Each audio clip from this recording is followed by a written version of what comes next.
Thank you everybody for coming. I want to give a special thank you to our grandmother. May she have a long life. She sponsored today's shiur. Refuah Shlema herself. Sonia Mazal Bat Marussia. This week, we know upcoming is the holiday of Chanukah. If you notice, every single year, Parashat Miketz always falls out on Chanukah. Every year. So, Miketz is talking about the continuation of the selling of Yosef, Mechirat Yosef. The brothers sold him to Mitzrayim as a slave. He's there, he got tested by Potiphar, they threw him into the dungeon, and he's right now in a low state. Parsha Miketz. So what is the correlation between our Parsha and Chanukah that it always falls out in the same week? So Zera Shimshon, tonight we're going to see what's the connection. So we first bring down the sefer called Megale Amukot. Megale Amukot literally means the revealer of deep secrets. That's what the sefer is called. He's going to say a lot of different gematrias, interesting stuff. I personally never heard it before. Let's see, yeah? So it says, Az vimei avan itchadesh avo mechirat Yosef. He says, during the days of the Greeks, the sin of Yosef was reawakened. The Jews, in that time, they repeated the sin. We're going to see what it was. They repeated the sin of Yosef. And because of that, they were brought onto them, the Greeks. And who was the king, Melech Yavan? Who was the king of the Greeks? What was his name? No, Antiochus. The king of the Greeks, his name was Antiochus. If you look at the gematria of Antiochus, it comes out to be 156. The gematria of Yosef is 156. So Hashem is telling the Jews, why is the king of Yavan and Melech Yavan, the word Melech Yavan, is also 156. So Hashem is telling the Jews, why is the king of the Greeks, whose name is Antiochus, coming onto you? Because of Yosef, the sin of Yosef you guys are doing. Same exact gematria, 156.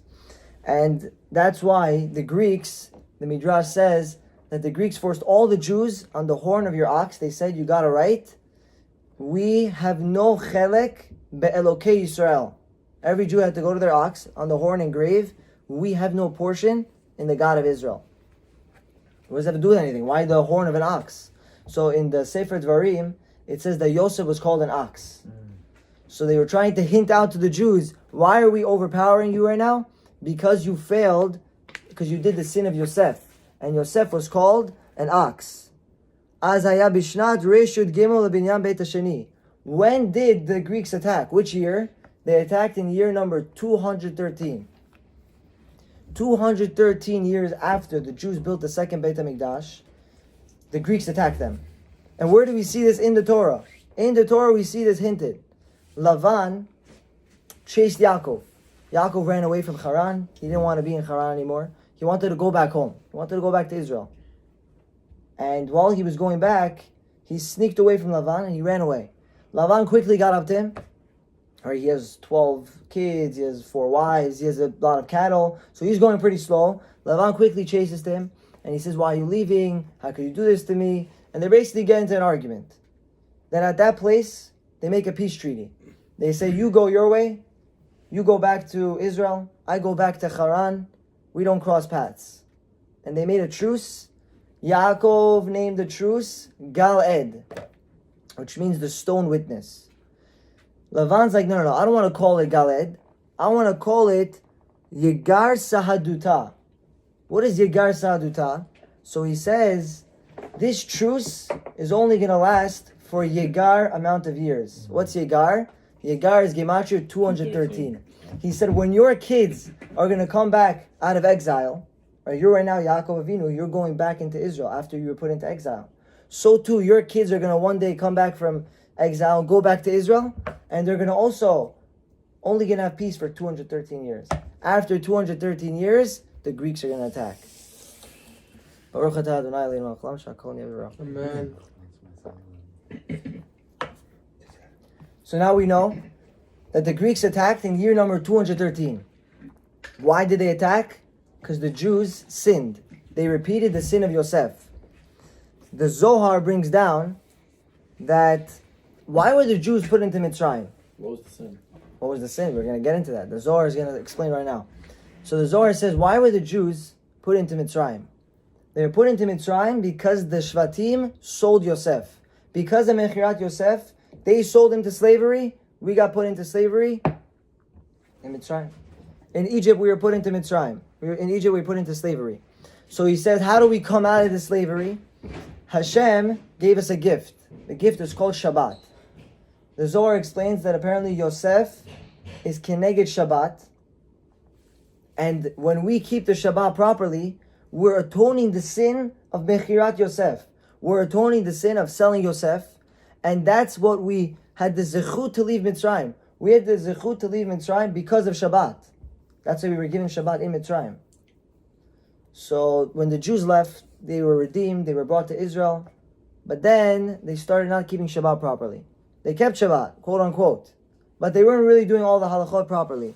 And it says, Nigzar lehem galut Bavel. What happened to them? Immediately the Babylonians came. Hashem said, Bavel, it's your turn now.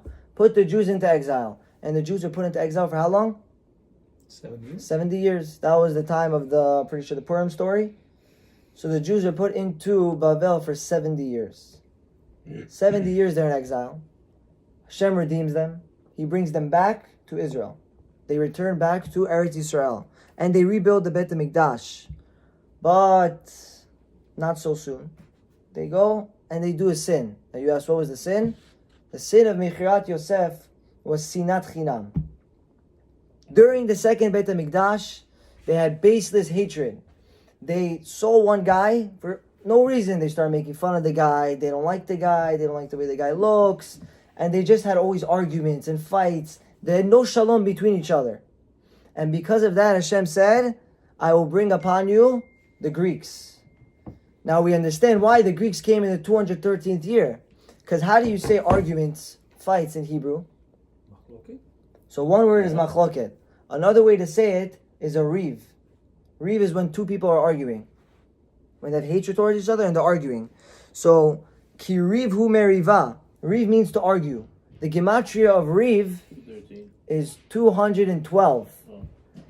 Reish is 200, Yud is 10, Bet is 2.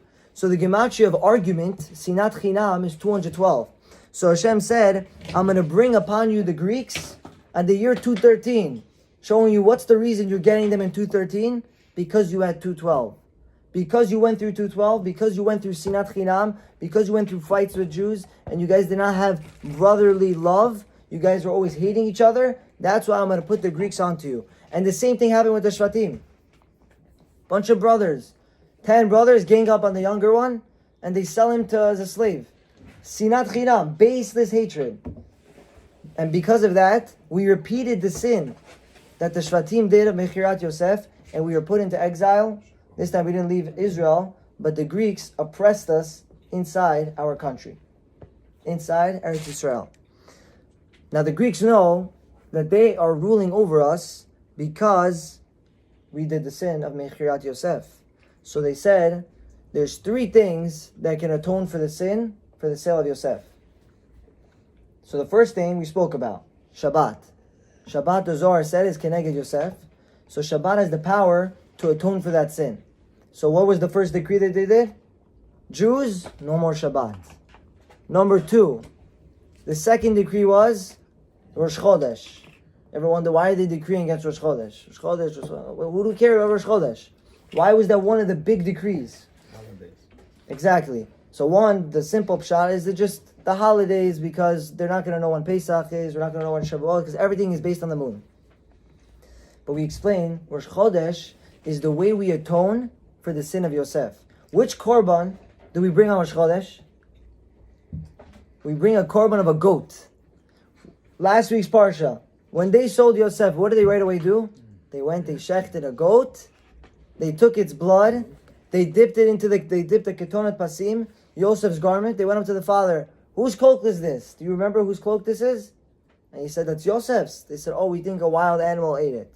And they covered their whole sin with a goat. That was part of their plan.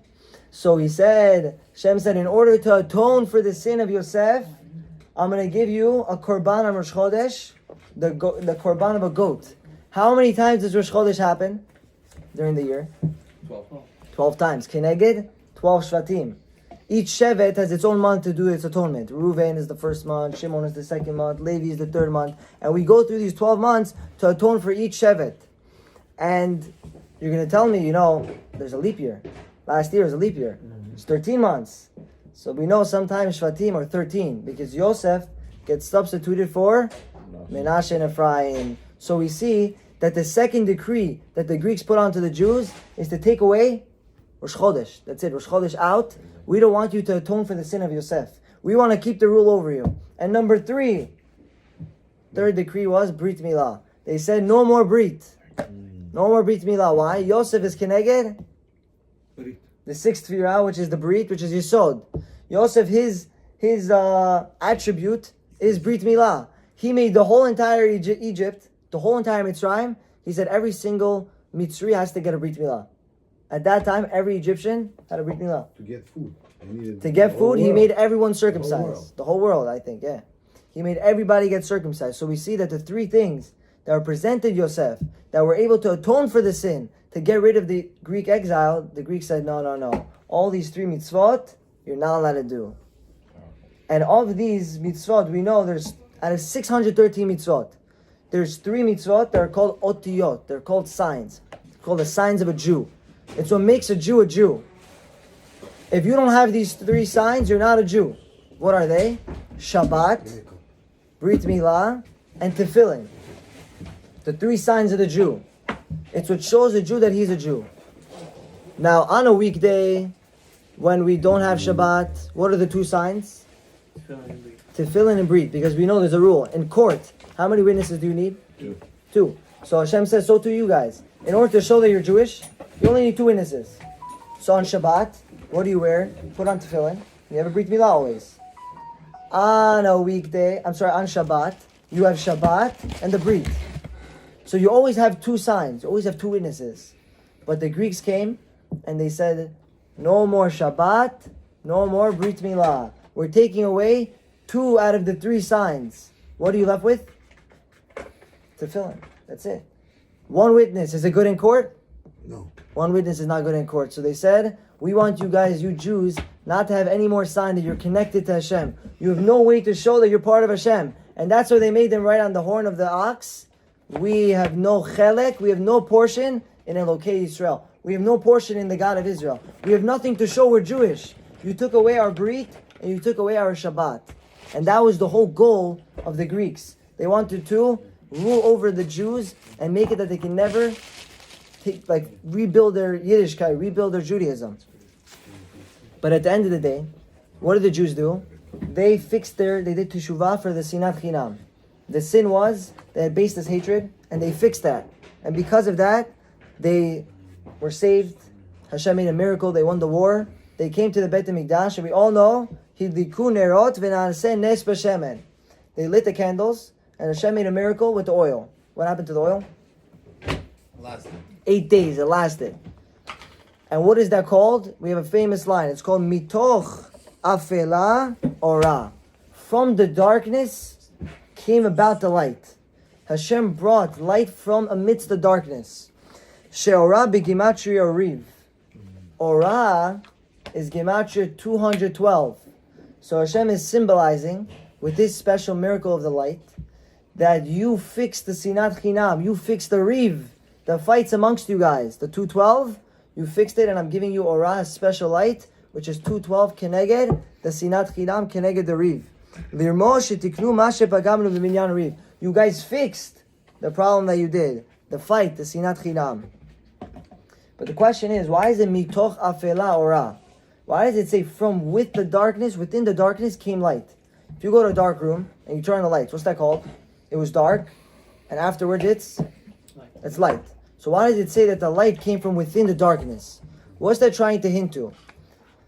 So during the era of the Greeks, the Yevanim forced the Jews to translate the whole entire Torah to Greek. And it says during that time, there was darkness in the world for 3 days. They had to fast those 3 days. It was very bad. They took the Holy Torah and they translated it to Greek. And now we can understand what it means from within the darkness. Because the choshech came when the Torah was translated. When the Torah is translated, darkness came into the world. When the Greeks came. Choshech. Why does it matter if they translated it? Because I heard this before, I don't know, but it's like you take your wife and you give it to someone else. It was your wife. You're giving it to someone else now. So it's your Torah. It's our holy Torah, and we're giving it, it's being translated to the Greeks, the same type. That I can't tell you for sure. That I'm pretty sure, I heard. So we say choshech, the darkness came when that happened. The same gematria of choshech, 328, is shachach, forgetfulness in Hebrew. Why did this darkness come? Because we were forgetting our connection to Torah. We were forgetting, we were shachach et kol Torah. We didn't follow the Torah correctly. And because of that, Hashem brought darkness. But later, when Hanukkah came, Hashem reignited that darkness, and He took the darkness and He lowered it. And He made it afela. Choshech is deep darkness. Right? The Mitzrayim were in choshech. They couldn't even move. Choshech is when you're in extreme darkness. Afela is a lesser version of darkness. So if you do the gematria, afela is 116. So if you take choshech, the difference between choshech and afela, between the two types of darknesses, 328 minus 116, you get 212. You get ora. Within the darkness, hidden over there, was light. And the light was hidden within the darkness. That's why it says, from within the darkness came the light. And the Zera Shimshon says there's a certain klipa, there's an evil force, that its job in life, its job is to abolish Torah from Judaism, from the Jews. Get rid of the Torah. Make people not want to learn Torah. Get rid of their lives Torah. And that's its goal. What's it called? What is this klipa, this evil force, what's it called? It's called Riv. Riv is gematria 212.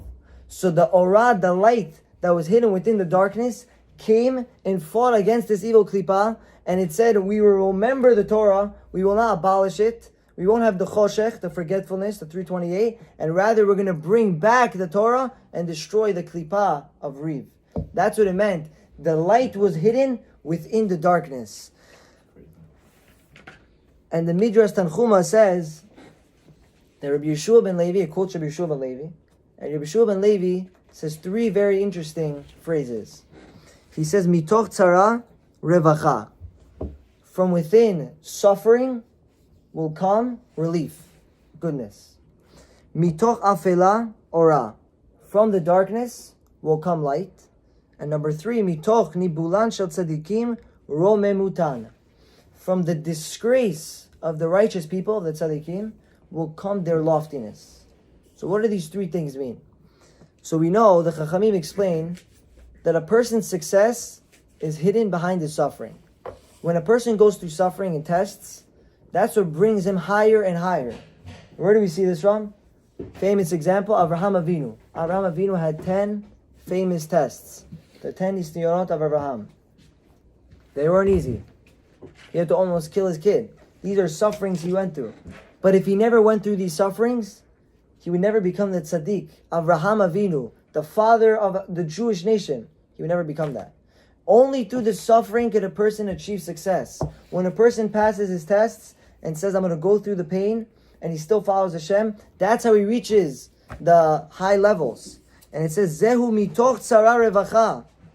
So we can understand that from the suffering will come the relief. If you take Hashem's name, Hashem has many names. If you take the name that represents strict judgment, which name is this? Elokim. Elokim, if you take the word Elokim and you split it up, each letter, you spell it out fully. Aleph, Lamed, and then Hey, and then Yud. You spell out each letter fully, and then take all those letters and you make the gematria of it, you get 295.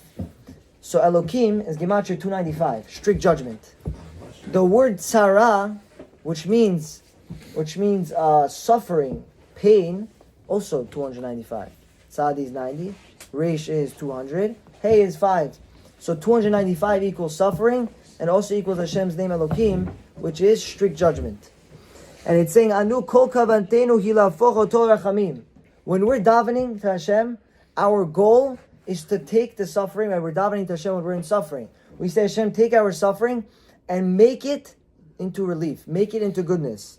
And that's why we say every day in Shemona Esrei, Ritzeh Hashem Elokeinu, be favorable to us, Hashem. And on Shabbat we say, Ritzeh v'chalitzenu. Be favorable to us and give us rest. Where does the word Ritzeh, favor, come from? The word tzara. If you take the word tzara and you flip around the letters, you're going to get favor. What's this trying to show us? Shemin tzara yitapech li'ritzeh. From within our suffering is going to come the goodness. For example, just to bring it out a little bit more. Let's say I know a guy got divorced. Person got divorced. He went through suffering. 20 years later, you ask this guy right now, do you regret going through that suffering? And then he already got married to a new wife. He has a whole kids, family, everything. Are you going to tell him, is he going to regret the suffering? What's he going to tell you? The best thing that happened in my life was I got divorced from that woman. That's the best thing. Hashem is going to show that every single one of the sufferings that we go through is really going to be good. And in the future, we're going to say, that is the goodness. That was the best thing that could have happened in my life.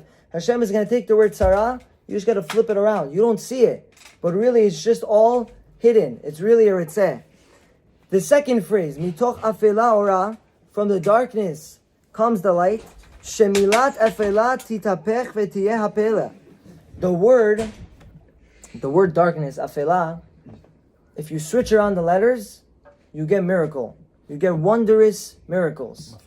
What is that? Mafli, hafle, hapele. What does this mean? That when a person's in darkness, when the Jewish nation's in darkness, Hashem is not going to redeem you. He's not going to just, turn on the lights. Let's say you're in light now. No. He's going to make that light come in with such nisim v'niflaot, miracles and wonders. He's going to split the sea. He's going to bring down 10 makot. He's going to make 13 Jews defeat the army of the Yavanim. They were the greatest army. A little band of Jews destroyed the whole entire empire of Greece. It's crazy. But he's going to bring about the light from the darkness in a miraculous way. Because he's going to take the word apela, which means darkness, he's going to flip it for hapele. Hapele means wondrous miracles. And the last thing we said was mitoch nibulan shel tzadikim romemutan. It means from within the disgrace, when a tzaddik is disgraced, that brings about his lofty levels. Meaning that tzaddikim, they also make mistakes. You can't just say a guy, he's tzaddik, so how do you sin? It's not the way it works. Tzaddikim make mistakes. So when a tzaddik sins, what does he have to go through? He has to go through suffering. Hashem says, I'm going to disgrace you right now. I'm going to punish you a little bit, which is coming from the word nibul. Nibul means to disgrace. If you rearrange the words nibul, you get libun. Libun means cleansing. Hashem said, through your disgrace, I'm going to cleanse you. You're going to become clean of sin, and you're going to reach the levels of becoming a tzaddik gamur. You're going to reach your highest levels. So this Hanukkah, Be'ezrat Hashem, may we all realize that all the sufferings we're going through, the pain, it's not really suffering. It's just the darkness covering it. There's a darkness around it. We can't see it. But that's why we have Hanukkah. Hanukkah is, the holiday of the Orah, of the light. We're going to see the light within everything, and we're able to realize that everything is coming from Hashem. Mitoch afela ora. From within the darkness will come about our light. Baruch Adonai Olam. Amen. Amen.